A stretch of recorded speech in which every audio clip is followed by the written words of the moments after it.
Je m'appelle David Sutherland, j'ai dépassé les 60 ans et je suis d'origine écossaise en France depuis 38 ans.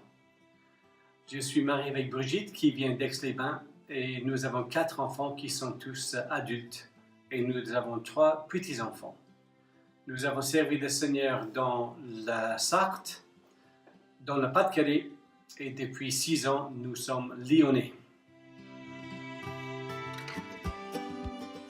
Alors, j'avais déjà lu il y a quelques années un livre qui retraçait l'histoire du monde, donc un livre du monde qui retraçait des événements qui se sont passés chaque jour de l'année. Et l'idée m'est venue, mais pourquoi ne pas écrire un livre comme ça, un livre chrétien avec l'histoire de l'Église? J'ai toujours aimé l'histoire, j'aime le Seigneur Jésus depuis 50 ans, donc j'ai dit, bon, je vais écrire un livre comme ça, aussi avec des textes bibliques pour encourager les chrétiens, pas seulement à mieux connaître l'histoire, mais à mieux connaître la parole de Dieu.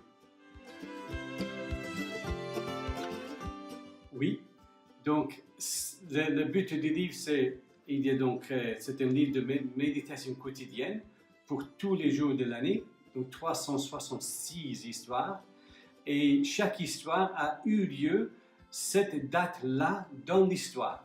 Donc, par exemple, si on ouvre le livre, on va dire le 15 août, on va voir quelque chose qui s'est passé le 15 août dans l'histoire. Et les dates de mon livre s'étendent du début du 2e siècle jusqu'en 2016. Donc, ça permet aux gens de voir, mais voilà ce qui s'est passé aujourd'hui, quelque part dans le monde, où Dieu a agi. Alors, ça peut servir aussi, d'ailleurs, déjà l'année prochaine avec ma femme, on va le lire tous les matins au petit-déj et pour nous rappeler les histoires que j'ai écrites et aussi pour nous faire du bien, parce qu'on en a besoin. Alors, parmi les 366 histoires que je raconte, presque toutes les histoires m'ont touché d'une manière ou d'une autre. Il y a des histoires qui m'ont fait réfléchir, des histoires qui m'ont fait pleurer presque, des histoires qui m'ont fait sourire, mais je relève quelques témoignages. Je pense à l'histoire du pasteur qui a gagné le tournoi de Wimbledon, le tournoi de tennis. C'était un pasteur évangélique et c'est le seul à avoir gagné le tournoi de Wimbledon. Je pense aussi à l'autre histoire d'un missionnaire qui est parti en Afrique il y a 2 siècles, et on lui a dit « Mettez vos habits non pas dans une valise, mais dans un cercueil, parce que vous allez mourir en Afrique, tôt ou tard. » Et ces chrétiens sont partis pour mourir en tant que missionnaires.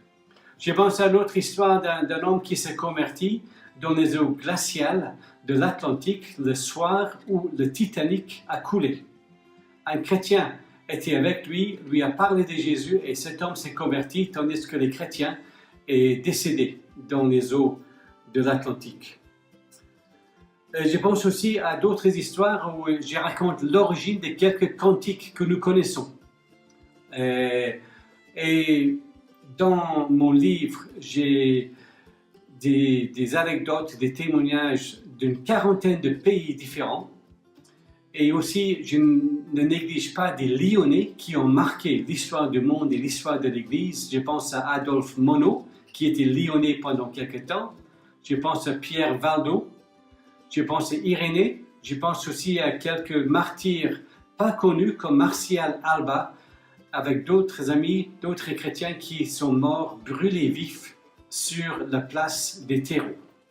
Donc, toutes ces histoires peuvent nous faire du bien et peuvent parfois nous réveiller de notre sommeil spirituel, parce que parfois les chrétiens sont endormis et ont besoin d'un coup de pied de la part du Seigneur pour les réveiller. À vrai dire, je n'y avais jamais pensé, mais il est vrai que dans mon livre, il y a des héros et des héroïnes de la foi. Il y a presque autant de femmes que d'hommes. Mais une différence avec Hébreux 11, c'est que dans mon livre, tout le monde n'est pas encore mort. À l'origine, la condition dans mon esprit était que je ne vais écrire que sur des gens qui sont décédés. Mais il y a 4 ou 5 exemples de personnes qui ne sont pas encore décédées. Enfin, autant que je le sache.